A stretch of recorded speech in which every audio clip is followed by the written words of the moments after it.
Hello, welcome. I thought we'd start with some music. Sachi? Yes. Can you hear me? Yes, you can. Yeah.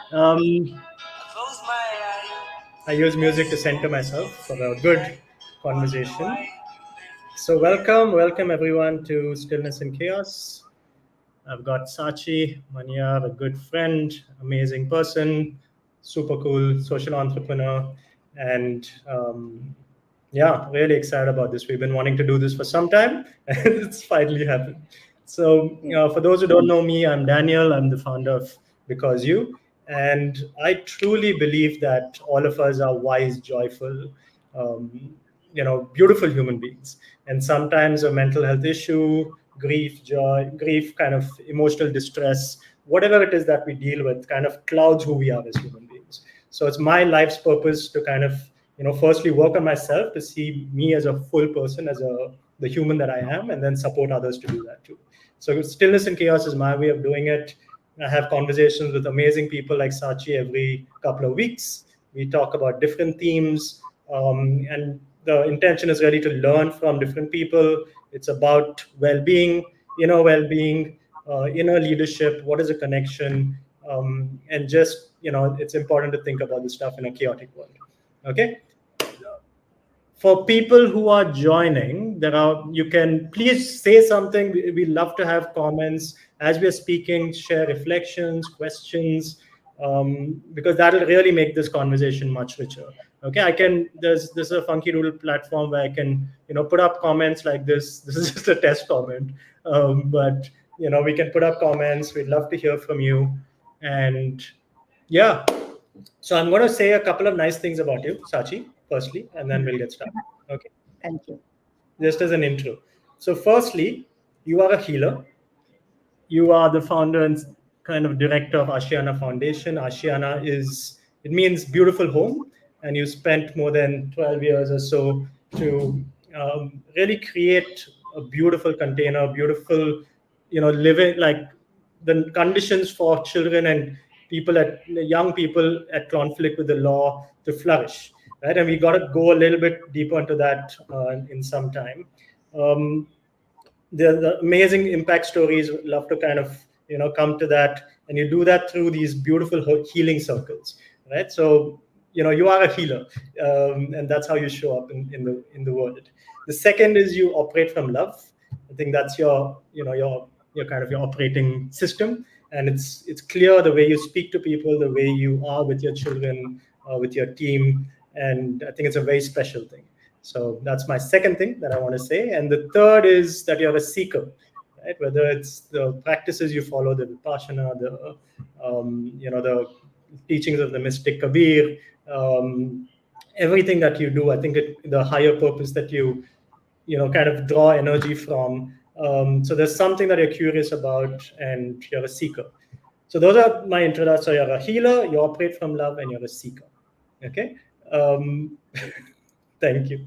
And and I guess, I mean, what's special for me is obviously, we've been through a lot. We've seen each other's ups and downs, and it's just a special friendship that we have.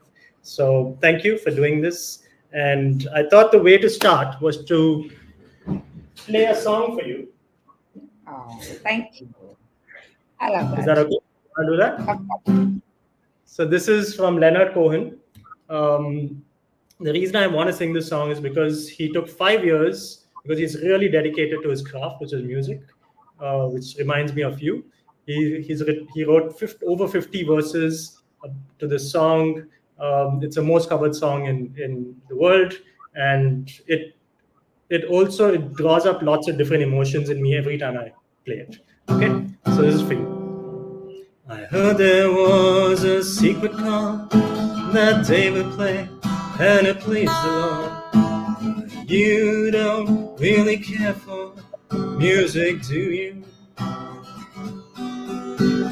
Goes like this: the fourth, the fifth, the minor fall, the major lift, the baffled king composing hallelujah. Hallelujah. Hallelujah. Hallelujah. Hallelujah.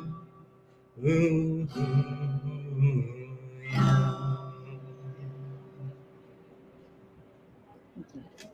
That's beautiful. I won't play 50 verses for you. So welcome. Welcome. And how are you feeling, firstly, before we dive in? How are you I'm feeling at this feeling moment? celebrated, great, excited. Yeah, every time we talk, there's something amazing I discover about myself. So I'm looking forward to that. Super.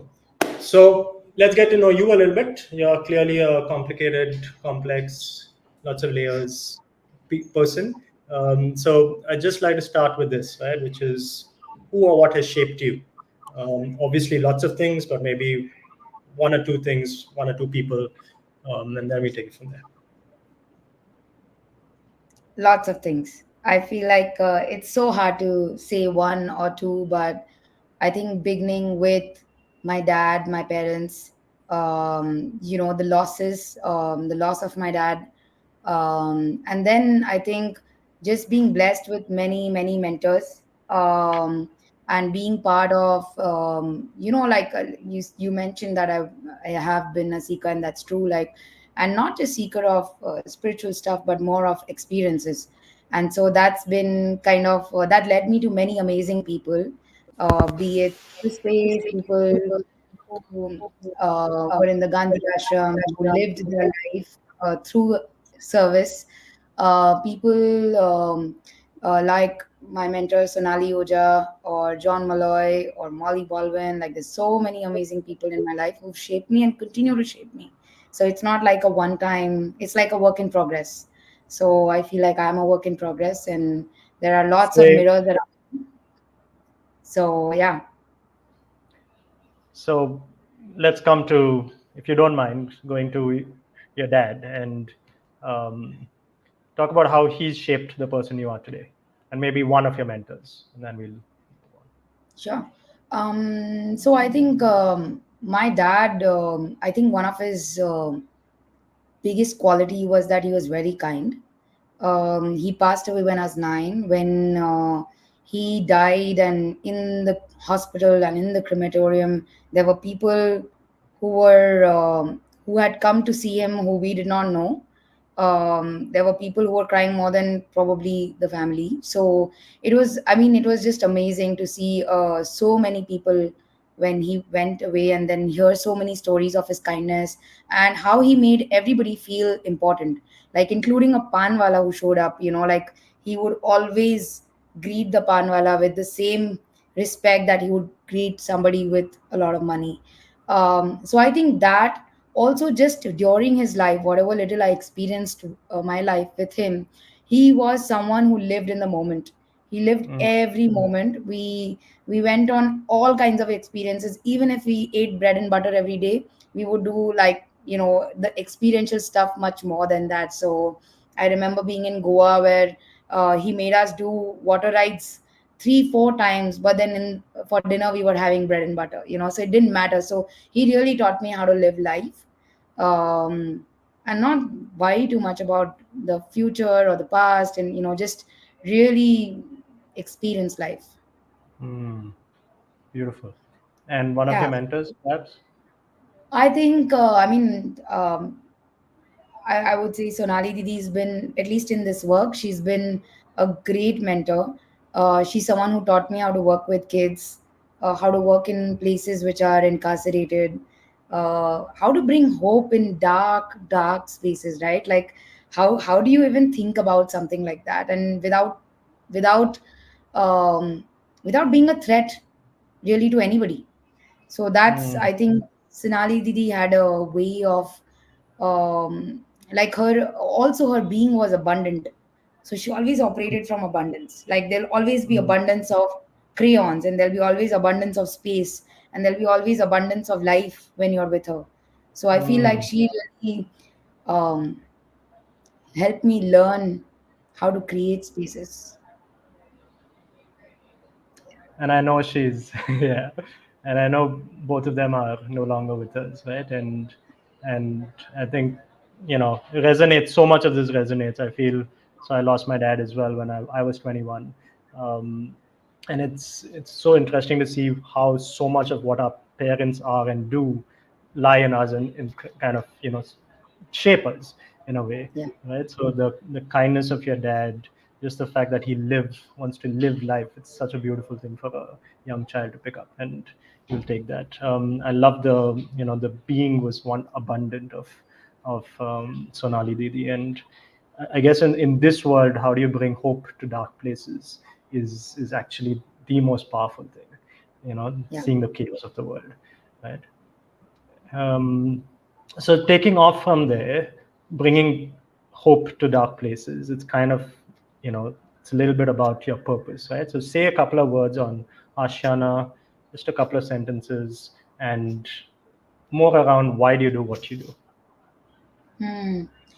Um, I think at Ashana, our hope is to create safe spaces, transformative spaces, reflective spaces within childcare institutions and outside, and then also support children because we know they can do it. So, just creating spaces that enable them to transform their lives, right? So, Mm, I think the focus is on mental health, the focus is on behavior change, the focus is on creating healing spaces and safe spaces where children can witness who they are really are, right? Like not just who they are as in, oh, I have done this and I'm this person, but more like who their core self is and the potential that they hold. So I think that's mm. what Ashana is for. And I think why we do what we do, I don't have a No, clear why do answer. you do what you do? Well, why do I do what I do is because I was gifted with this opportunity. I I walked into a childcare institution. I didn't know that would be something that I would be doing for 12 years now. Mm, It's something that came. It was mm, never a planned thing. One thing led to another.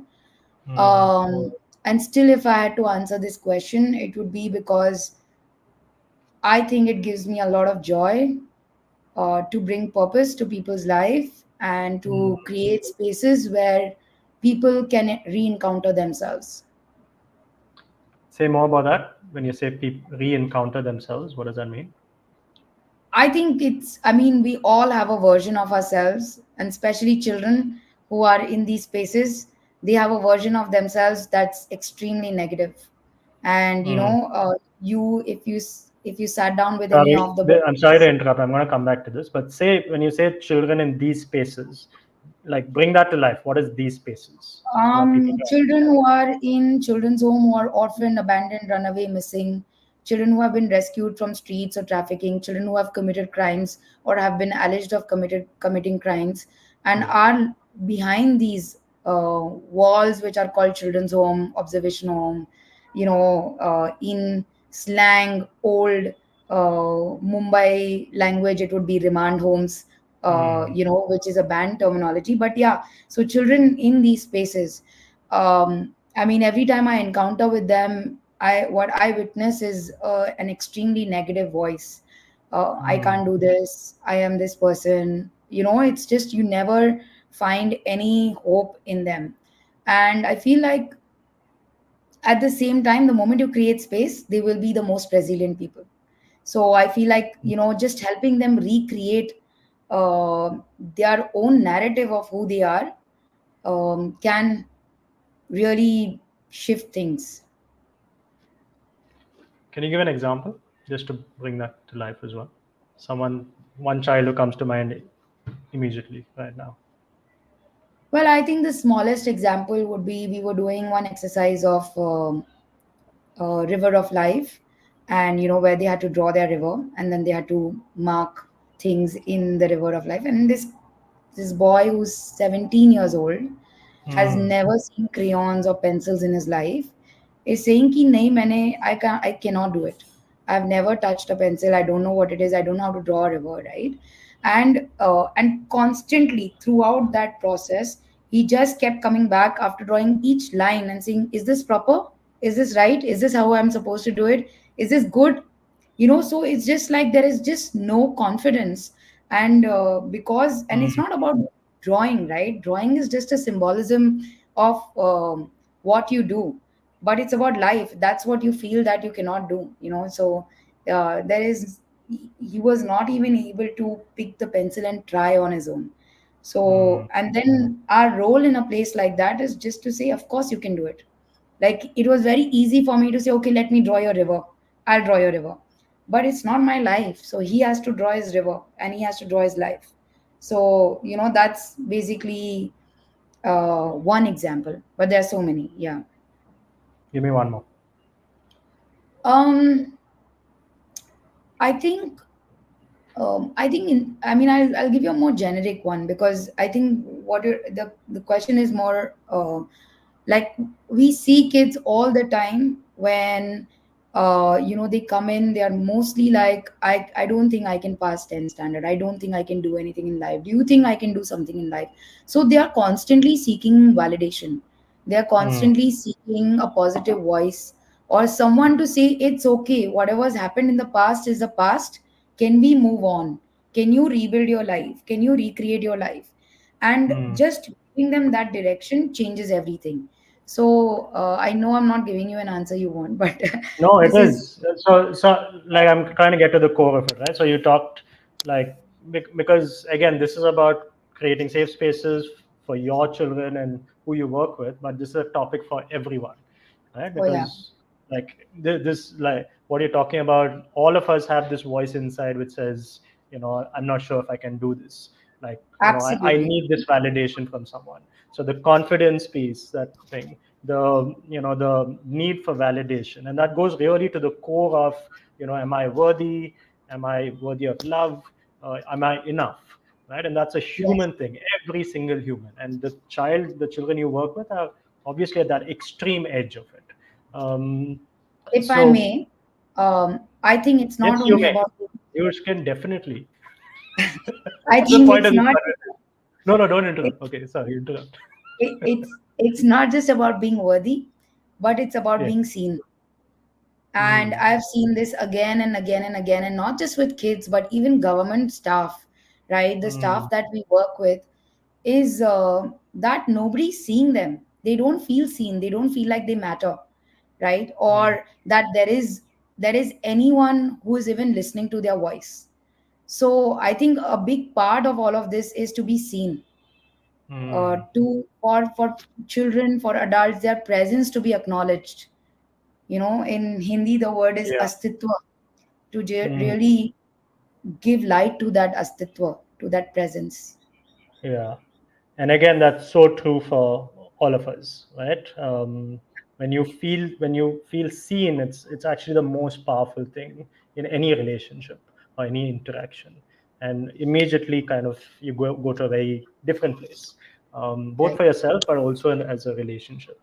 Um, so that comes back to you creating that space, right? So share a little bit about some of the characteristics, or what are these safe spaces, how maybe how have you created, you've got 10, 12 years of it. So what are safe spaces and how have you done it, and what are like what it isn't in some ways. um I think there are multiple aspects to this. Mm, The first one is in places where children have been betrayed by human beings, by people. The trust will never come with the person, right? It will come with the place. So, beauty is a big part of it. Cleanliness is a big part of it. Smell is a mm, big part of it. So, we ensure that all these spaces are clean, beautiful, welcoming. And that's mm, just the architecture, right? Like, I mean, we're just talking about how the room should look or what it should be. And then comes the people. And from what creates safe spaces is how the people in those spaces behave or interact with the children, and how they welcome them and invite them in. And I think if we had to break that down, there are, very simply, being um, being seen, being heard, being acknowledged, where children can feel all of this, that would be that place. Hmm. What? So you talked about a physical space.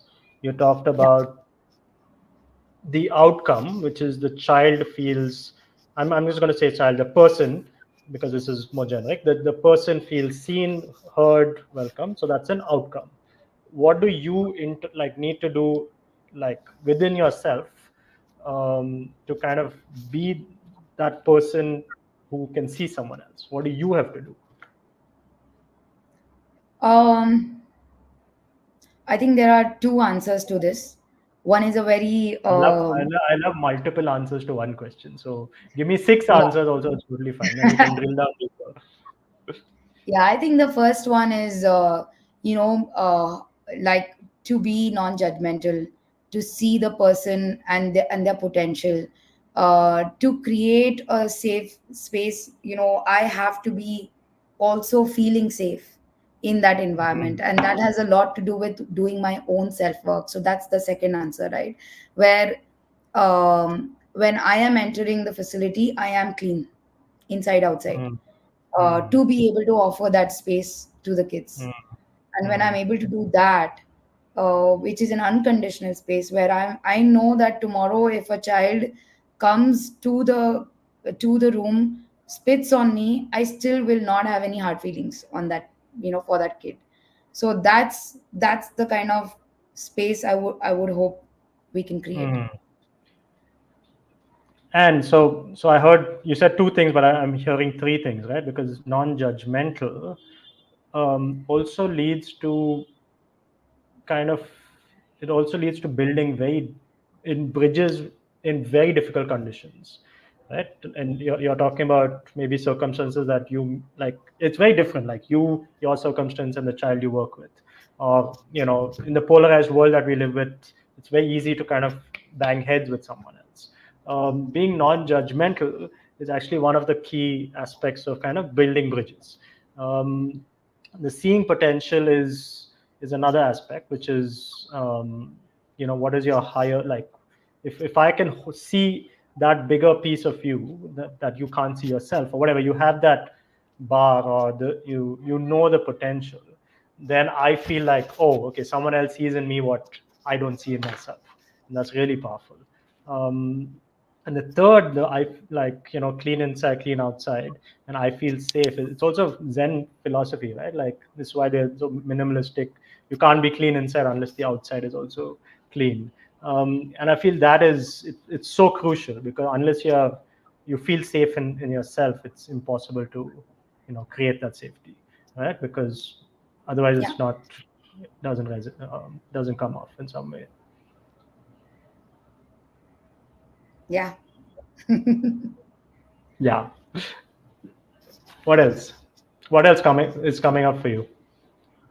I mean, think about your experiences. Think about creating safe spaces. Um,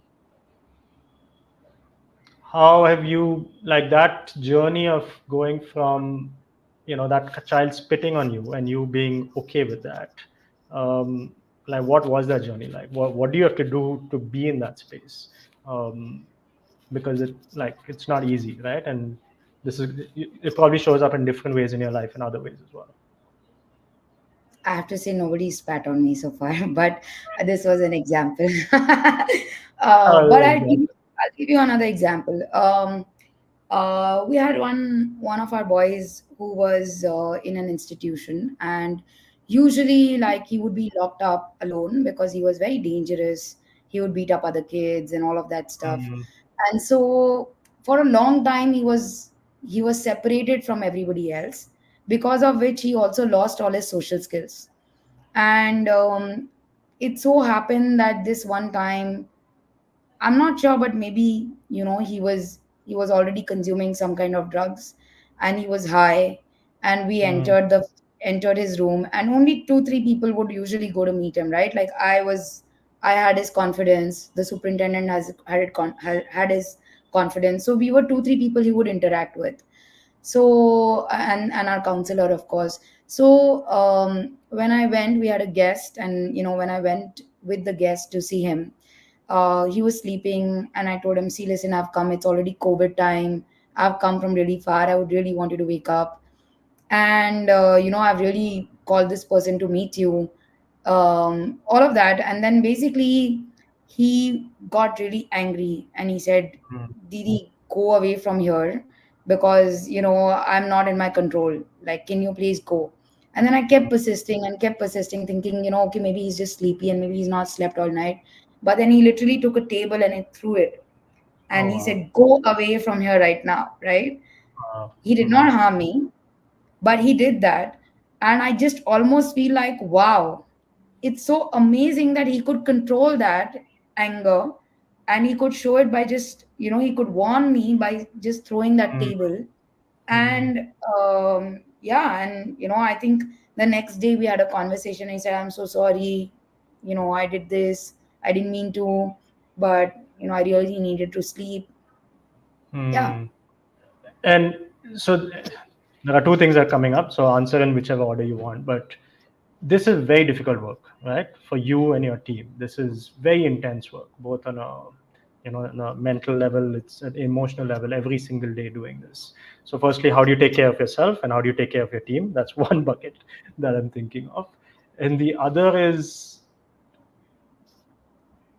how do you ensure or how do you create this emotional resilience or kind of the way for these children, the young people, to work with their emotions, because I feel that's really powerful. So select whichever you want to first, Yeah. taking care of yourself um or working with children. yeah, I think everybody has a different way of processing what they're doing, how they're doing, all of that. I feel really blessed for the entire team that we have. For them to be showing up every day at work is not a Mm, joke. And mm, I feel like each of them is a gift to this work, and to us, right? I mean, if I had to say that, as Ashiana. So that's one part of it. The second thing is that I think the way I take care of myself is through some practices. A lot of times talking is my therapy. So I wouldn't say therapy, but like I process things when I talk. So I mm, really, I have friends like you who, yeah. in my lowest of low, will make sure that I ride on a scooter and enjoy the wind at Carter Road, and at the same time, just listen to me rant. And I have, meditation, vipassana, writing, different things work at different times. Mm, Um, so that's one part of it. For the team, I think usually it's coming together in a circle, reading something, processing, meditating. Today we had a circle in the office, and everybody's like, "Oh, there's so much going on in my head. There's a to-do list, blah blah, all of those things." So we just ended up taking 10 minutes and doing a writing vomit, like write mm. everything that's coming to your mind Writing without, vomit. yeah, I think without you and I looking. should do a writing vomit, Sachi, the Yeah. next time we So I mean, meet. just don't lift the pen from paper and just write everything that comes to your mind for the next 10 minutes.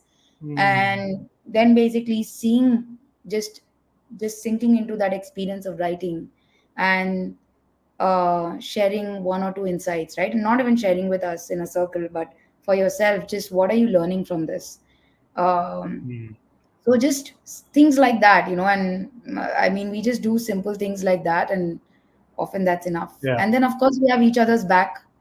yeah, Every difficult experience, we are with each other. yeah, Nobody's ever alone. yeah. I mean, what's coming to me is it feels like, it's you have like a reservoir, right, of energy that you, when you need it, you kind of dip into it, get it, feel replenished, and then you come out to face another day, right? That's a very visceral like image that's coming to mind. And in that lake or in that space, you have all these things, whether it's the practices, the friendships, all these different types of things that you're doing. Um, and the way I look at it is I look at myself as a tree and say, what are the roots that I have? What are these anchors that are really important? And for me, it's similarly, there are lots of well-being practices. There are, my family and my friends. There's purposeful work.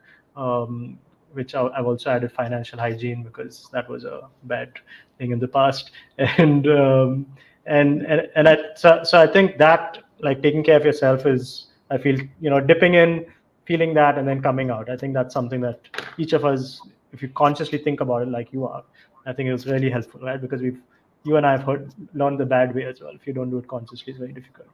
Yeah. I want to pause over here to share about your recent trip to the US and how that trip helped you rejuvenate yourself, because I know I saw you before and after.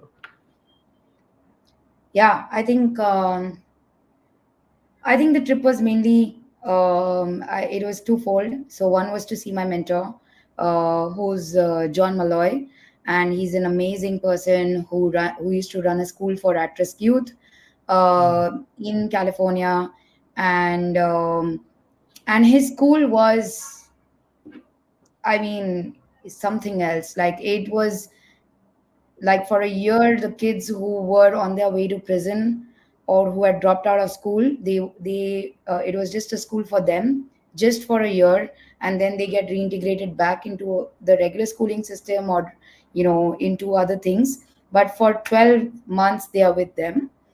mm, And I mean, John, like I'll give you an example, right? Like he was an English teacher who didn't care about grammar, and students in his class had to learn to write emotions.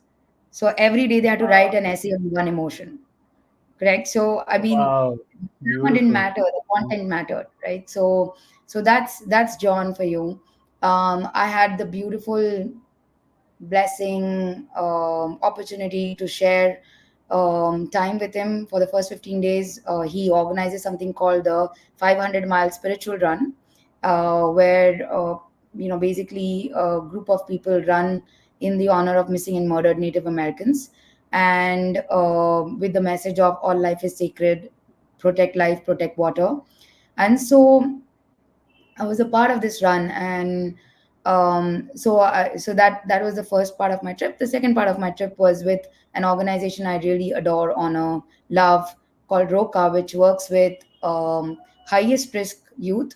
So the condition is that they have to be gang involved, have a crime record, and not willing, wanting, or able to change.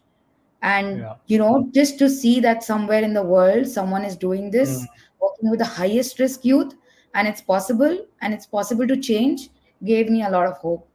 mm, So I mean, I think both the experiences were, just helped me come out of the everyday, day-to-day stuff that I was doing here, and see the possibilities that one mm. can create. It feels like you fed your soul in some way with that spiritual run and the time with John, and you fed like that inspiration of seeing that was, it's like, oh, like there are people out there who are on the similar journey that I can learn from. um, Love it.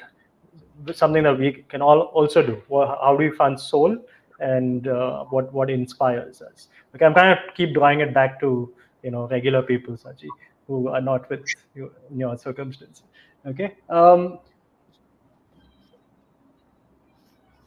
You speak a lot about nurturing conditions, right, of for children to kind of to thrive, in a way, for people to thrive. And you also borrow a lot from nature and from different spiritual dimensions. I'm curious about that. I don't know what to say. Oh,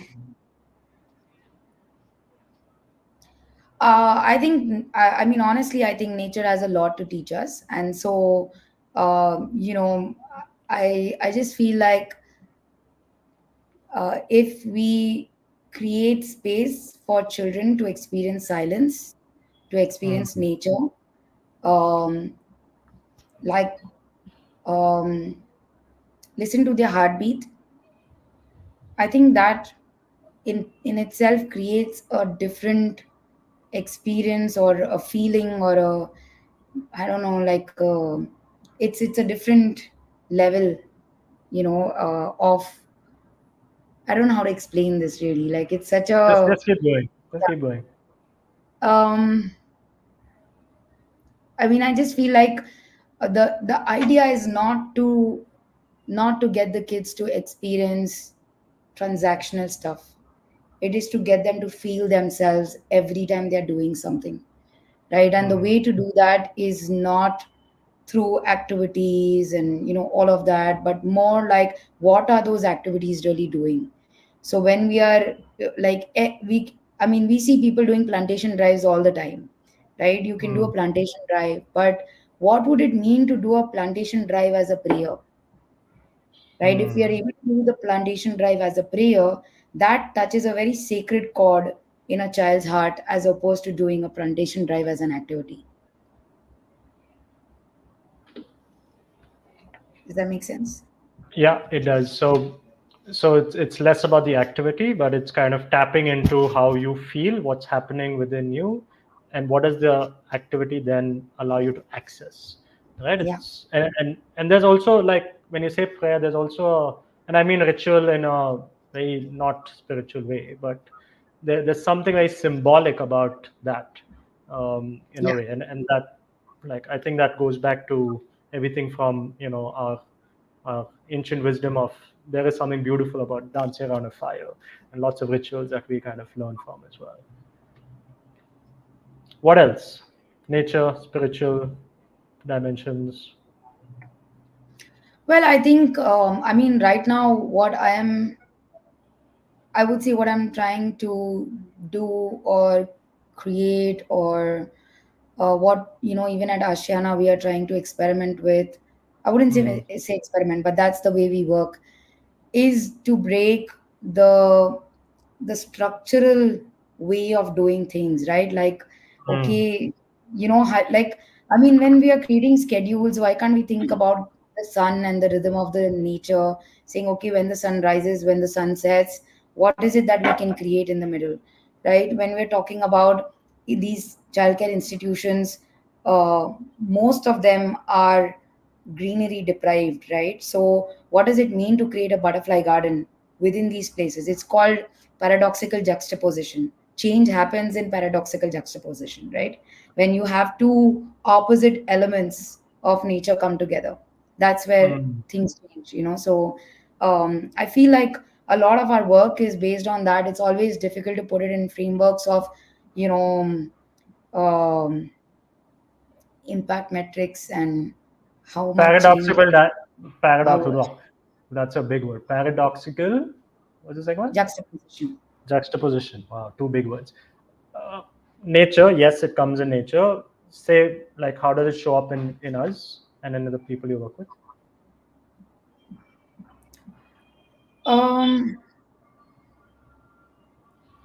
I feel like, I think there are multiple ways, right? So I would say that for someone like even me, right? Like for when you're in very high frequency, high energy, disturbed all over the place, all of that, what helps us, right? Just sitting in silence, for like that grounding, that song that you played, Mm, that was mm, enough mm, to ground me in this mm, moment.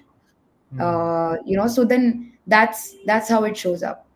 Yeah, Yeah, I don't know and if I. also, no, let's keep building. Like, so also in the with the safe spaces you create, there's so much pain, and on the other hand, there's so much hope and there's so much joy. That's very paradoxical. Absolutely.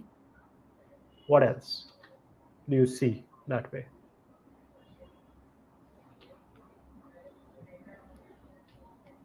I mean, everything is that, right? Everything. I don't see any difference in anything, right? Like, there is no night without day, there is no darkness without light. Everything is that. So it's pretty Yeah, much everything is a paradoxical yeah, juxtaposition. yeah. And I'm coming back to that self-awareness, right? It's kind of, you're aware of our bodies, or whatever. There's a It's a reflection of what's happening in nature. So, your well-being practices, if you do it in rhythm with nature, it's amazing for you. And if you're aware that, there is so much light in me, there's so many beautiful parts in me, but there are also some kind of dark, difficult parts. Those are two ends of those are kind of the polarities. Being aware of that is amazing. and kind of knowing when you need to, kind of move between one or the other, or kind of hold that the tension, is very powerful. I feel that's like the self-awareness piece is really important there, or very powerful. Okay. If there's anyone watching, we cannot see you. Sachi and I are having a lovely conversation. I see usually the comments. Someone is so happy to be a part of this talk show. Lovely. Thank you. If there are questions, reflections, appreciations, please keep sharing them, and we can bring that into the conversation. Um, where are you? Anything you particularly want to talk about, or can I keep going with some of the stuff I have? Keep going. I'll keep going. I'll keep going. Okay. If you think about this journey, what's been super challenging for you? Lots of challenges, but like, what's been challenging? And if I What is it? may add a layer to that, what have you learned from those challenges? Hmm. Uh, I think I think in the beginning it was more about figuring out how to do this, seeing kids. Like there were times when we would be me and my brother. Of course, my brother got dragged into this whole thing, but us taking children who were trying to commit suicide to the hospital, Mm, facing the police, like all these first experiences, first time of being in the hospital, first time of being in the police station, first time, a child running away, first time of sexual abuse happening inside institution. Like mm, all of those first were really difficult. mm, I think the early years were mostly like passion driven, some kind of like junoon, you were just going.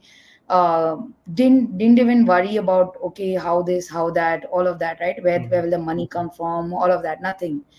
I think in the recent years it's been more about how do we show what we are learning, how do we show what we're doing, um, how do we get, like also seen, and especially because people's frameworks are so narrow and they want everything in frameworks, whereas we mm, are a river that keeps flowing.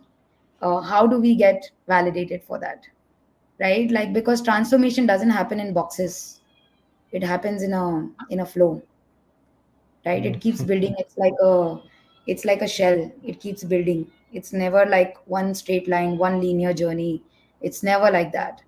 So it's sad that we often have to put multi-layered journey in a linear fashion to show mm, change.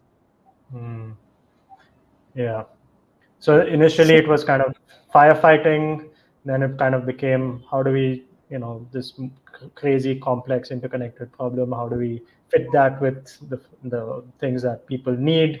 Um, and then, and now in So the I last think couple of years. that I think and just I think the most I would say, when we lose children or when we have to fight with the system for change, we often never fight with the system. We are always with the system trying to change things, and mostly seeing the system, or the people within the system, as people who need to be educated, or who need to be presented with an alternative.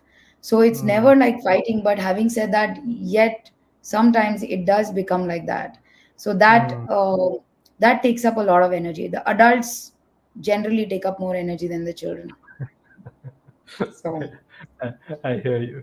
So which comes with, so these are some of the, what have you learned from all of this?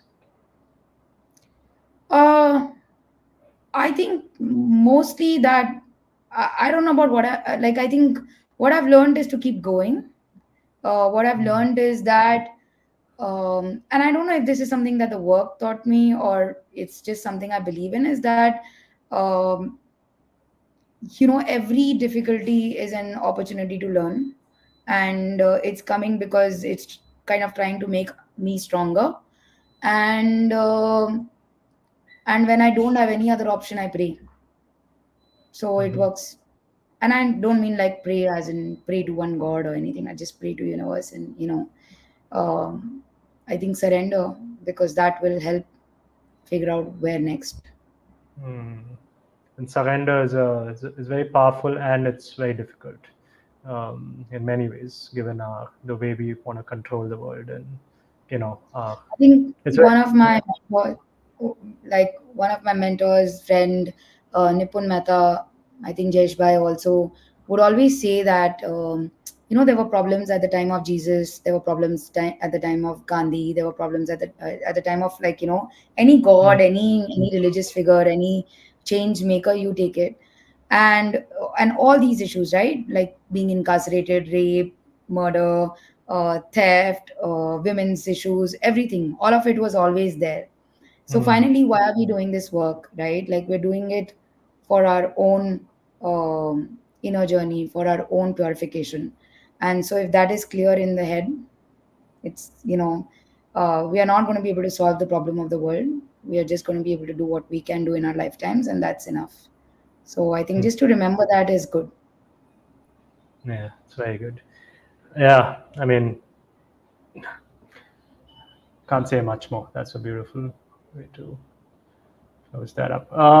Let's talk about children. So you said it's difficult with adults. Usually, children are easier, or whatever. It's easier to be with children. What have the children taught you? Uh, don't lose hope. Oh my God, kids! I think so many lessons. I think they know how to smile even when things are not not going anywhere. Right? They are able to trust many a times when I would probably lose faith. Mm, So I think just resilience. I learn a lot of resilience from children. Um, yeah, I think when I see their eyes light up, when I see possibilities in their eyes, it just makes me wonder how are they even, how is it even possible to have that? But they do. wow, It's beautiful.